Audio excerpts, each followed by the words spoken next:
풍랑 속에서 나는 누구를 바라보는가? 이 말씀의 제목으로 오늘 주일 아침 주의 은혜를 얻고자 합니다. 우린 종종 신앙생활을 하면서 이런 생각이 들 때가 종종 있습니다.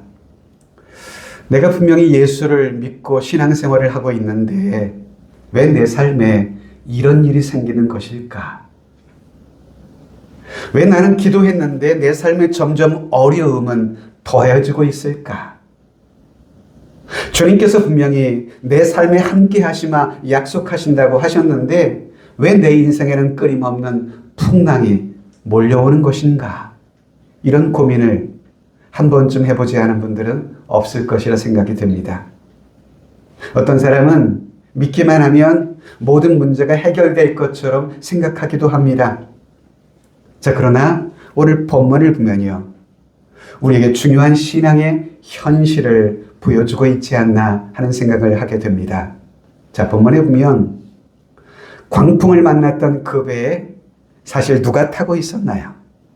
풍랑이는 그 배에 타고 있던 분, 바로 예수님이 그 배에 함께 타고 계셨습니다. 그리고 그 배에 누가 또 타고 있었습니까?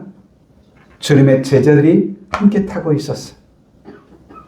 그런데 놀랍게도 예수님이 함께 타고 있는 그 항해의 길에 그 배에 광풍이 찾아왔다라고 하는 것이지요. 35절, 37절까지 보면 그날 저물 때에 제자들에게 이르시되 우리가 저편으로 건너가자 하시니 그들이 무리를 떠나 예수를 배에 계신 그대로 모시고 가매 다른 배들도 함께 하더니 큰 광풍이 일어나며 물결이 배에 부딪혀 들어와 배에 가득하게 되었다.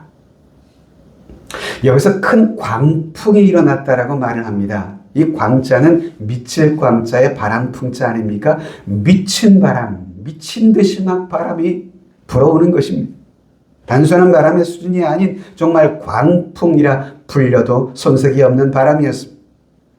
여러분, 특별히 지금 항해 중에 있는 이 갈릴리 호수는요, 지형상 갑작스러운 폭풍이 불어오는 것으로 유명한 호수라고 그렇게 불리웁니다. 왜냐하면 북쪽 산지에서 차가운 공기가 하강을 하면 낮 동안 달구어진 공기가 충돌하면서 갑자기 순식간에 거대한 풍랑이 만들어지는 곳, 그것이 갈릴리 호수라고 알려져 있다고 합니다. 문제는 이런 일들이 제자들이 전혀 예상하지 못한 순간에 이런 광풍이 몰려왔다라고 하는 것입니다. 자, 여러분, 제자들이 지금 불순종하다가 광풍을 만난 것이 아닙니다. 그들은 분명히 이 항해의 길에는 예수님의 말씀에 순종하여 가다가 광풍을 만난 것이죠. 그래서 35절을 다시 보면 그날 저물 때에 제자들에게 이르시되 우리가 저편으로 건너가자 하시니, 그래서 항해의 길에 나섰던 것입니다. 주님의 말씀 앞에 순종해서 항해의 길을 시작한 것입니다. 그런데 그 항해의 길에 풍랑이 찾아온 겁니다. 여러분, 이 사실이 중요할 것 같습니다. 여러분, 우리도 그럴 때가 있거든요. 하나님의 뜻대로 살려고 하는데 갑자기 내 삶에 어려움이 찾아옵니다. 열심히 하나님 앞에 기도하며 사는데 내 몸에 질병이 찾아오기도 합니다. 주님과 교회를 향해서 열심히 충성하고 있는데 갑자기 관계의 아픔이 찾아오기도 합니다. 하나님을 기쁨으로 섬기며 신앙생활을 하려고 하는데 경제적인 어려움이 갑자기 찾아오기도 합니다. 이럴 때면 우리는 이런 생각이 문득 듭니다. 하나님이 나를 버리셨나? 하나님은 과연 정말 살아계신 분인가? 그분은 정말 나와 함께 하실까? 하지만 여러분, 본문은 분명히 말씀합니다. 예수님과 함께하는 길에도 때로 풍랑이 찾아올 수 있음을요. 여러분, 성경에 보면 하나님의 뜻 가운데 있음에도 불구하고 시험과 환난이 찾아오는 경우도 있었습니다. 욥이라는 사람 아시잖아요. 동방의 의인이라 불리웠던 사람이었지만 여러분, 그에게도 엄청난 말 못할 고난이 찾아왔습니다. 요셉 어떻습니까? 늘 하나님과 동행하는 믿음의 사람이었지만 그는 감옥에 투옥되는 시련을 경험합니다. 다니엘, 얼마나 신실한 사람이었을까요? 그런데 그는 사자굴에 들어가는 어려움을 겪기도 하지요. 심지어 예수님께서도 요한복음 16장에 보시면 이렇게 우리에게 말씀하고 계시잖아요. 같이 한번 읽어보죠. 시작. 세상에서는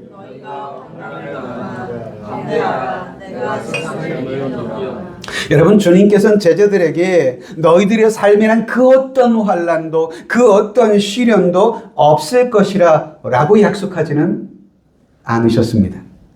오히려 너희는 세상에서 환난을 당할 것이다. 그러나 주님께서는 이어 약속하십니다. 그러나 담대하라고요. 왜? 당신께서 세상을 이기셨기 때문에 너희 또한 세상을 이길 수 있어 라고 말씀하고 계시잖아요. 여러분, 중요한 것은 누구와 함께 배를 타고 가느냐입니다. 자, 본문을 자세히 보실까요? 35절 말씀을 보면 예수님께서 이렇게 말씀하셨어요. 같이 읽습니다. 그날 저물 때에 제자들에게 이르시되 우리가 저편으로 건너가자 하시니 라고 말씀하셨어요. 주님은 단지 가보자, 가볼까 라고 말씀하지 않으셨어요. 저편으로 우리가 건너가자, 다시 말하면 가야 할 목적지를 분명히 가리키며 말씀하셨습니다. 그러므로 여러분, 때로 이 배는 풍랑이 찾아올지라도 이 배의 항해는 끝날 수가 없습니다. 왜? 주님이 가셔야 할 곳이 있었기 때문에요. 이 항해는 계속되어야만 했습니다. 왜? 주님께서 목적지를 분명히 말씀하셨잖아요. 이사야 선지자는 이사야 43절에 택한 백성들을 향한 하나님의 약속을 이렇게 선포하셨습니다. 같이 읽습니다. 내가 물 가운데로 지날 때 내가 너와 함께 할 것이라. 강을 건널 때에 물이 너를 침몰하지 못할 것이며. 여러분, 하나님께서는 우리가 건너가야 할 물이 있다고 말씀하고 계십니다.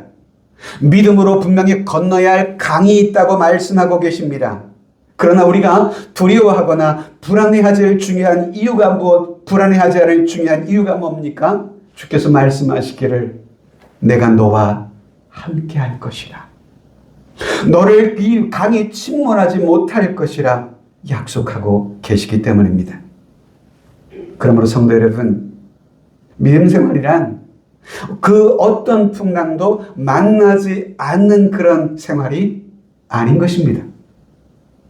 풍랑 속에서도 함께 하시는 주님을 믿는 삶, 그것이 믿음의 생활인 것이죠. 그래서 첫 번째 대지의 결론은 이것입니다.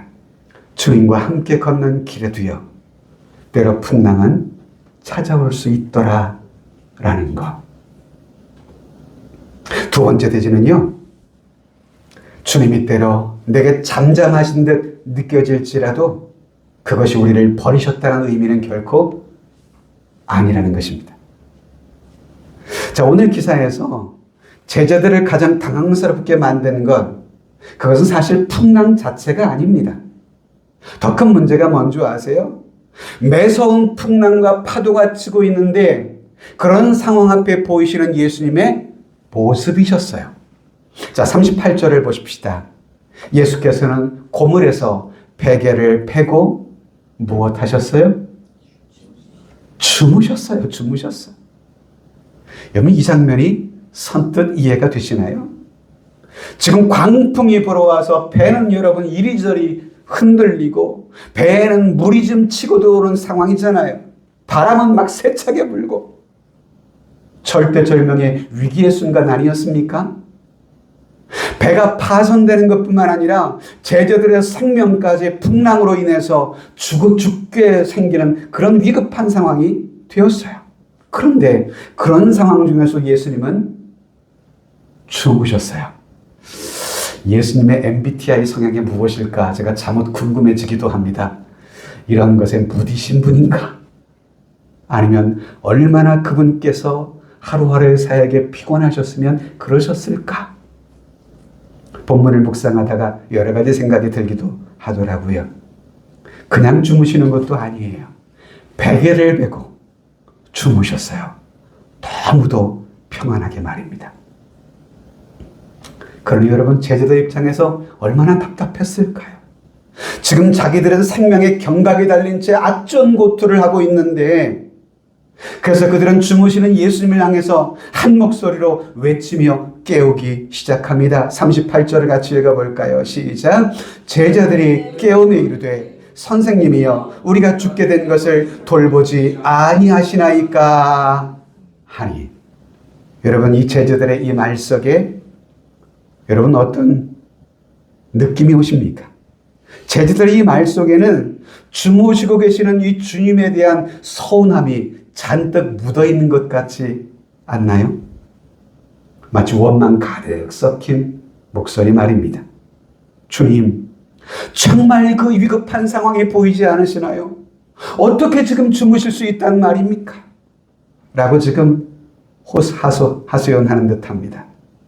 여러분, 이 본문을 배경으로 해서 우리가 너무도 잘 아는 화가, 렘브란트라고 하는 화가가 그린 성화가 있습니다. 성화의 제목이 갈리호수의 폭풍입니다. 어마무시한 풍랑과 파도가 지금 몰아치고 있고요. 돛을 올린 그 배를 붙잡고 제자들은 나름 어부 출신들이 많잖아요. 그러니 이 문제를 해결하고자 온갖 노력을 다하지 않았겠습니까? 그들의 힘으로는 도저히 감당할 수 없는 지경에 처하자 여러분, 오른쪽 하단 부분에 보시면 주무시는 예수님을 와서 깨우던 제자들의 모습 보이시나요?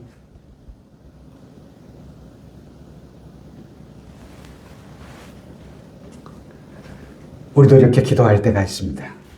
하나님, 왜 제게 침묵하시나요?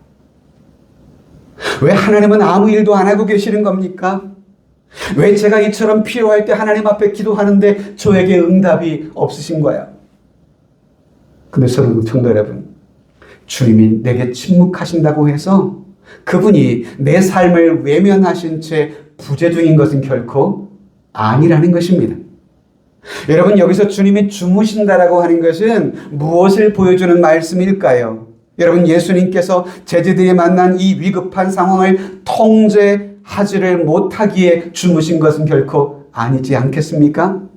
오히려 여러분, 이 주님은 모든 세상 만물을 통제하실 수 있는 통치하시는 분이시잖아요. 그러셨기 때문에 그 풍랑이는 파도 속에서도 평안히 잠을 들 수 있으셨던 것 아닐까요?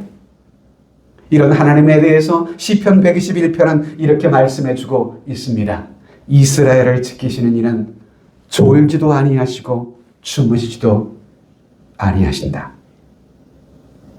오늘 즉 예수님의 이 잠은 그분의 무능 때문에 한 것이 아니라 하나님 아버지를 향한 완전한 전폭적인 신뢰 때문에 풍랑이는 파도 속에서도 두려워하지 않고 평안히 주무실 수가 있었던 것입니다. 풍랑보다도 자신을 향한 하나님 아버지의 계획과 주권이 더 크다는 것을 주님은 아셨어요. 여러분, 더 중요한 것은 무엇입니까?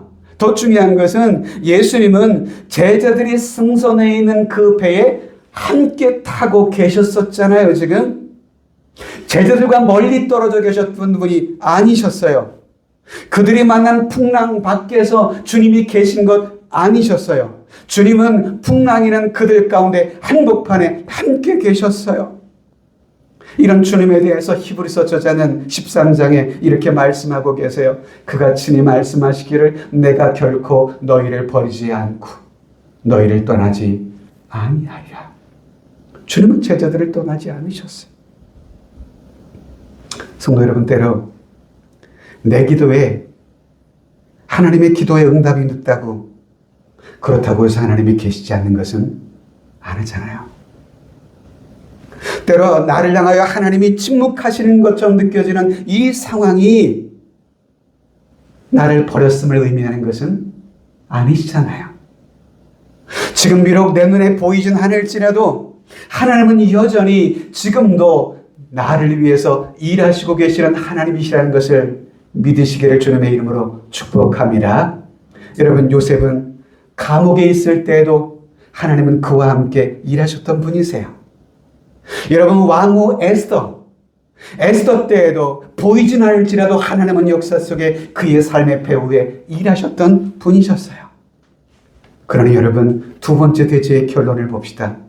하나님이 때로 내게 잠잠하신 듯 느껴질지라도 주님이 결코 우리를 버리시거나 외면하시는 것은 아니다 라는 거. 세 번째는요, 믿음은요, 풍랑이 없는 상태의 삶을 사는 것만이 아니라 진정한 믿음은 주님이 누구이신지를 바로 아는 것, 그것이 믿음입니다. 전 본문의 마지막 장면을 보면 이렇게 피곤하시게 주무시고 계시는 예수님을 제자들이 흔들어 깨웠잖아요. 그때에 주님께서 일어나셔서 가장 먼저 하신 행동이 39절에 무엇이었나요? 같이 읽어봅시다. 시작. 예수께서 깨어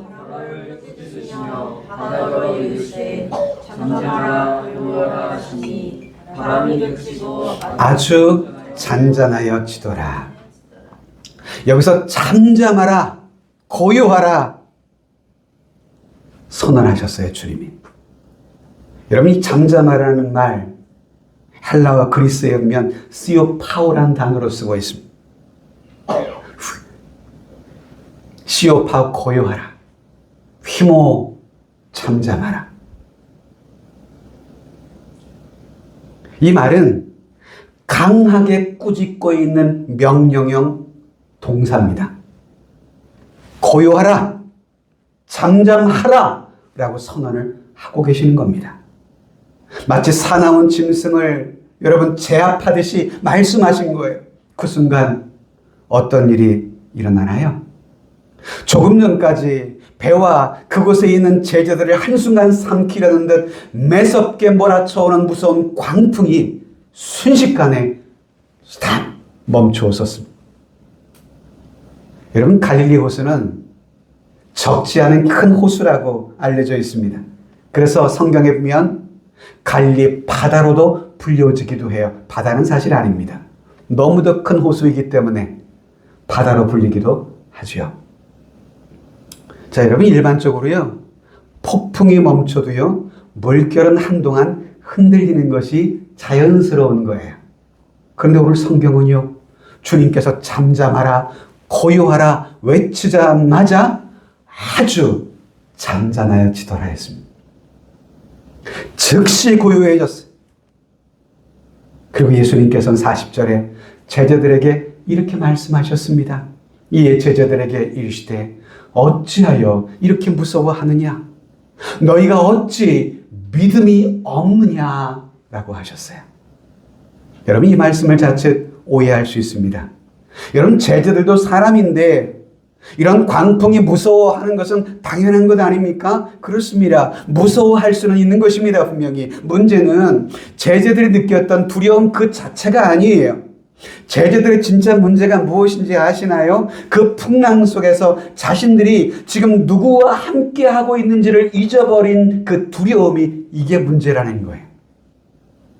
광풍만 바라며 무서워하는 건 누구든지 무서워할 수 있는 것입니다. 풍랑이는 파도 속에 그들이 누구와 지금 그 항해를 하고 있는가를 그들이 놓치고 있었다는 두려움이 더 큰 문제라 이 말이죠. 예수님은 단지 겁먹지 마라 말씀하지 않으셨어요. 두려워하지 말라고 말씀하지 않으셨어요. 주님이 하신 책망은 왜 이리 믿음이 없느냐라는 겁니다. 믿음이 없느냐? 꾸짖으신 거예요.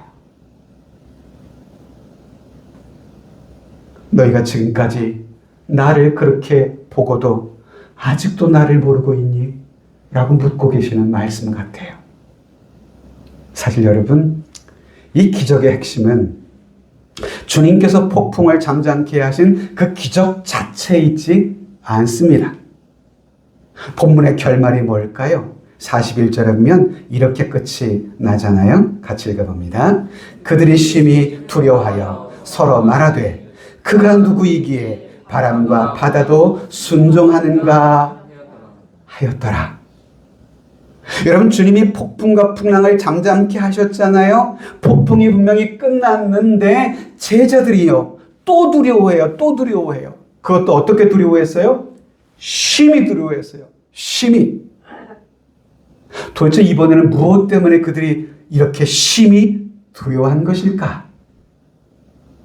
예수님의 정체 때문이었어요. 도대체 저분은 누구이실까? 도대체 이분이 누구이길래 자연마저 이렇게 그분의 말씀 앞에 복종하는 것일까? 이것 때문에 두려워했어요. 이 질문이 핵심인 것입니다. 성도 여러분, 구약 성경에서 구약 시대에 바다와 풍랑을 잠잠케 하시는 분, 그것을 다스리시는 분은 오직 하나님 한 분뿐이세요. 시편 89편에는 시편 기자는 그 하나님에 대해서 이렇게 말씀을 하고 있어요. 주께서 바다의 파도를 다스리시며 그 파도가 일어날 때 잔잔하게 하시나이다. 또 시편 107편에 보면 광풍을 고요하게 하사 물결도 잔잔하게 하시는도다. 이처럼 하나님은 바다의 파도를, 광풍을, 물결을 잠잠케 통치하시고 다스리시는 하나님이십니다. 그런데 자, 오늘 본문으로 돌아보면 오늘 본문에서는 누가 풍랑과 폭풍의 바다를 지금 잠잠케 하시나요? 누구십니까? 예수 그리스도셨잖아요. 이것은 무슨 뜻이죠? 저기 예수님은 단지 유대의 여러 랍비들, 여러 선생님들이 아니라 그분이 바로 창조주 하나님이시라는 것을 그들이 드디어 발견하게 된 것이죠. 도대체 이분이 누구이기에 풍랑과 파도를 잠잠하게 할 수 있단 말인가? 사도 바울은 이 예수 그리스도의 정체에 대해서 골로새서 1장 16절 이하에서 이렇게 말씀합니다. 같이 읽어보죠. 시작. 만물이 그에게서 창조되되 만물이 다 그로 말미암고 그를 위하여 창조되었고 또한 그가 만물보다 먼저 계시고 만물이 그 안에 함께 섰느니라. 그렇습니다. 우리의 믿음의 주이신 예수 그리스도, 그분은 만물 창조 이전에도 계셨고 그분께서 만물을 창조하는데 함께 동참하셨고 그 모든 만물을 다스리시며 주관하시는 하나님이라는 것, 이것을 제자들은 비로소 깨닫기를 시작한 것입니다. 아, 우리와 지금 함께 타고 계시는 이분이 단순한 유대의 랍비가 아니셨구나. 아, 이분은 바람과 바다도 복종케 하시는 하나님이시구나 라는 것을 깨닫기 시작한 거예요. 여러분, 믿음이라는 게 뭔가요? 많은 사람은 믿음을 자신이 만나는 문제를 해결하는 능력 정도로만 생각하는 분들이 있습니다. 여러분, 믿음이라는 것은 내 삶에 풍랑이 없는 상태만을 의미하지 않는다고 말씀을 드렸잖아요. 믿음이라는 것은 내가 인생의 항해 중에 만난 그 어떤 풍랑보다도 더 크신 주님이 누구이신지를 아는 것, 그것이 믿음입니다. 그것이 믿음이에요. 여러분들이 만나는 삶의 시련과 고난과 그 어려움보다 하나님은 더 크신 하나님이라는 사실을 기억하시기를 바랍니다. 여러분, 다윗은 골리앗보다도 하나님을 더 크게 바라보았던 믿음의 사람이었습니다. 다니엘은 어땠을까요? 그는 사자굴보다도 하나님을 더 크게 바라보았던 사람입니다. 반대로요, 10명의 정탐꾼들은 어떠한 이들이었나요? 그들은 하나님보다 자신들이 만난 환경과 문제를 더 크게 보았던 사람들이었습니다. 여러분들은 어떤가요? 우리도 마찬가지 아닐까요? 삶의 동일한 풍랑을 만났는데 어떤 사람은 그 풍랑 앞에서 무너지는 사람이 있는 반면 어떤 사람은 그 풍랑을 넉넉히 이기며 견뎌내는 사람도 있거든요.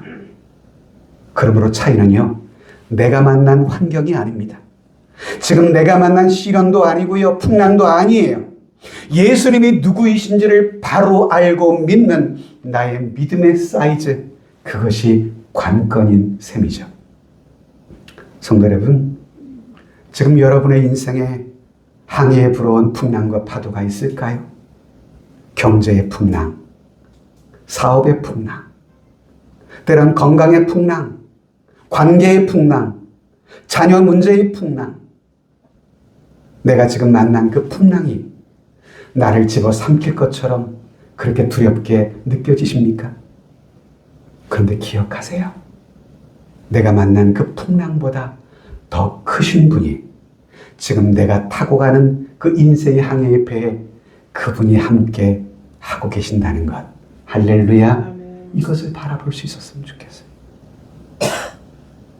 배가 중요한 거 아니에요. 바람의 세기가 중요한 거 아니에요. 정작 중요한 것은 내 인생 항해의 배에 누가 나와 함께 계시는가, 이게 중요한 것 아니겠습니까? 제자들은 후에 깨달았습니다. 우리가 단지 풍랑 속에서 죽을 뻔했었구나 라는 것이 아니라 하나님이신 주님이 내가 타던 그 배에 함께하고 계셨구나. 그래서 마지막 결론이에요.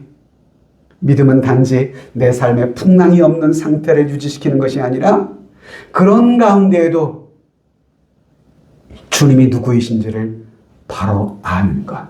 그것이 믿음이라는 거예요. 제가 어제 한 집사람의 가정을 신방하면서 그런 말씀을 드렸어요. 하나님과 함께 동행하는 가정에는 하나님이 피스, 평안을 주신다고요. 평안을. 이 평안은 세상이 줄 수 없고 알 수 없는 평안이에요. 환경 때문에만 주어지는 평안도 아니에요. 우리 주님께서는, 부활하신 주님께서는 로마의 군병들을 두려워하여 숨어있던 제자들에게 갑자기 나타나셨습니다. 부활의 주님이 가장 먼저 그들에게 하신 말씀이 무엇이었나요? 너희에게 평안이 있을지어다. 두려움과 불안으로 가득한, 염려와 근심으로 가득한 제자들에게 주님께서 오셔서 평안하라. 지금 평안할 수 없는 상황이잖아요. 예수님을 십자가에 못 박아 죽인 이후에 로마의 군병들과 유대의 종교 지도자들은 예수님을 따르던 사람들을 사출하는 상황이었거든요. 그런데 어떻게 평안할 수 있습니까? 주님께서 오셔서 평안하래요. 이 평안은 세상에 알지 못해요. 세상에 줄 수 없는 거예요. 여러분, 예수 안에서 이 평안을 누리시는 믿음의 가족들 되시기를 주님의 이름으로 축복합니다. 비록 내 삶에 그 어떤 시련과 풍랑이 다가온다고 할지라도 주님이 주는 이 평안은 그 모든 시련과 어려움들을 압도하는 은혜가 될 수 있음을 믿으시기를 주의 이름으로 축복합니다. 그래서 이 말씀을 들었어요. 압도하는 은혜를 주옵소서. 같이 해볼까요? 압도하는 은혜를 주옵소서. 여러분들에게 삶에 만나는 수많은 풍랑과 광풍을 압도할 수 있는 그 은혜를 주님으로부터 얻게 되기를 진심으로 바랍니다. 말씀을 좀 정리하려고 합니다. 오늘 말씀은 세 가지 중요한 믿음의 진실을 가르쳐 줍니다. 첫째는 주님과 함께 걷는 믿음의 길을 두어 때로 풍랑은 찾아오더라는 겁니다. 때로 기도의 응답이 늦어진 것처럼, 내 기도에 침묵하시는 것처럼 느껴질지라도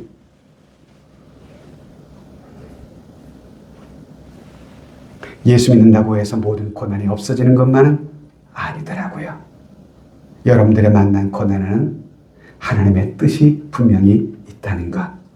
두 번째는 주님이 잠잠하실지라도 우리를 버리신 것은 아니라는 것. 비록 우리의 눈에 보이진 않을지라도 하나님이 여전히 우리를 위해서 일하고 계시는 하나님이십니다. 마지막 세 번째는 믿음은 풍랑 없는 상태만이 아니라 주님이 누구이신 줄을 바로 아는 것이 믿음이라 말씀을 드렸습니다. 풍랑보다 더 크신 주님을 바라보는 사람은요, 흔들려도 결코 무너지지 않는 사람이에요. 내가 만난 그 어떤 무섭고 큰 풍랑, 폭풍일지라도 여러분, 내가 믿는 하나님보단 결코 크지는 않습니다. 하나님은 내가 만난 인생의 그 어떤 큰 문제보다도 더 크고 위대하신 하나님이십니다. 그러므로 우린 이렇게 하나님 앞에 기도하게 되기를 바랍니다. 주님, 풍랑을 먼저 없애달라고 하기 전에 풍랑 속에서 주님을 바라볼 수 있게 하여 주시옵소서. 내 눈이 문제만을 바라보는 것이 아니라 문제보다도 크신 주님을 바라볼 수 있게 하여 주시옵소서. 내가 타고 있는 이 배에 나와 함께 하시는 그 주님을 신뢰하며 살아가게 하옵소서. 그 주님께서 이 땅 평생을 살아가는 동안 여러분들의 항해 함께 하실 겁니다. 그 예수님, 그분이 바로 내 삶의 풍랑과 파도를 잠잠케 하시는 분이시거든요.